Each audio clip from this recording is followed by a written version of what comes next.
दोस्तों, आज मैं आपको भक्त शिरोमणि हनुमान जी की कथा सुनाने जा रहा हूँ। ऐसी कथा जो आपको प्रेरणा देगी। भरत ने कहा कि हे श्रेष्ठ वीर, सभी सिद्धियों और निधियों के स्वामी, वेद परांगत, शास्त्र मर्मज्ञ और कपि श्रेष्ठ, सारा गर्व सारा ज्ञान खोल कर कैसे राम की भक्ति में लीन हो।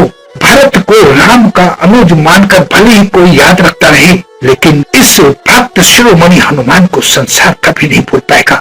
महायुद्ध समाप्त हो चुका था।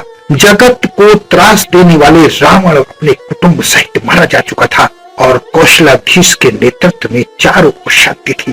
राम का राज्य अभिषेक हो चुका था। सभी वानरों को ससम्मान प्रभु राम ने विदा कर दिया था और अंगद को विदा करते वक्त भगवान श्री राम खुद रो पड़े थे। भगवान राम में हनुमान को विदा करने की शक्ति नहीं थी, क्योंकि माता सीता भी अपने पुत्र मानती थी। इसलिए हनुमान जी अयोध्या में रह गए। श्री राम दिन भर शासन व्यवस्था में व्यस्त रहते। संध्या और शासकीय कार्य से छूट मिली तो गुरु और माताओं को कुशल क्षेम पूछने के बाद अपने कक्ष में गए। पीछे पीछे हनुमान जी भी आ गए। राम के निजी कक्ष में सारे अनुज अपनी अपनी पत्नियों के साथ उपस्थित थे। वनवास, युद्ध और अंततः सारी औपचारिकता के पश्चात ये प्रथम अवसर था जब भगवान राम का सारा परिवार एक जगह उपस्थित था।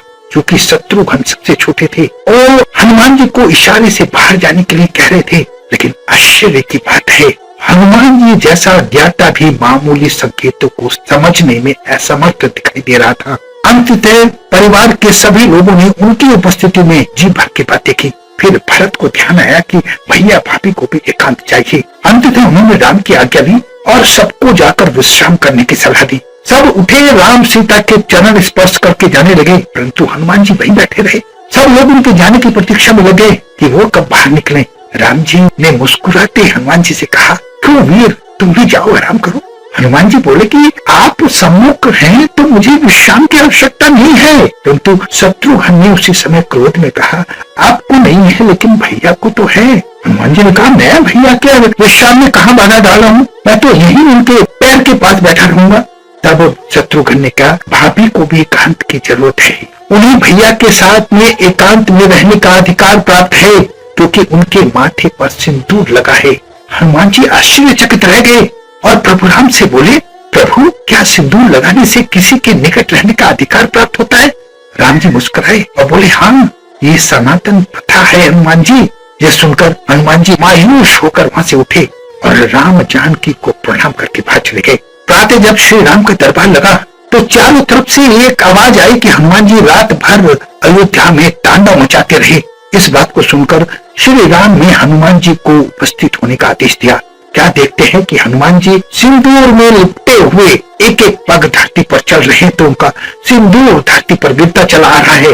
राम के निकट आकर उन्होंने उनको प्रणाम किया। सभी लोग ये देखकर सन्न थे और जोर जोर से हंसने लगे। लक्ष्मण ने अपनी हंसी रोकते हुए कहा, हे कपि श्रेष्ठ, ये सिंदूर में स्नान क्यों किया है? क्या कोई ये वानरों की प्रथा है? हनुमान जी प्रफुल्लित स्वर में बोले, नहीं नहीं भैया, नहीं, ये तो आर्यों की प्रथा है। कल मुझे पता चला कि एक चुटकी सिंदूर लगाने से प्रभु के निकट रहने का अधिकार प्राप्त हो जाता है, तो मैंने सारी अयोध्या का सिंदूर अपने ऊपर लगा लिया। अब मुझे भी अधिकार प्राप्त होना चाहिए कि मैं प्रभु के निकट रहूं। हनुमान जी की ये दशा देखकर भरत की आंखों में आंसू आ गए। उन्होंने कहा कि हे श्रेष्ठ वीर, हे सभी सिद्धियों और निधियों के स्वामी, वेद परांगत, शास्त्र मर्मज्ञ और कपि श्रेष्ठ, सारा गर्व सारा ज्ञान खोल कर कैसे राम की भक्ति में लीन हो। इसी से मेरी आंखों में आंसू आ गए। ऐसी भक्ति का वरदान कदाचित ब्रह्मा जी भी नहीं दे पाए। भरत को राम का अनुज मानकर भले ही कोई याद रखता रहे, लेकिन इस भक्त शिरोमणि हनुमान को संसार कभी नहीं भूल पाएगा। हनुमान को बारंबार प्रणाम है। ऐसी ही भक्ति का सार हनुमान जी थे। उनकी भक्ति से सीखा जा सकता है। बहुत ध्यान रखें, हंसते रहें, मुस्कुराते रहें, खुश रहें। धन्यवाद।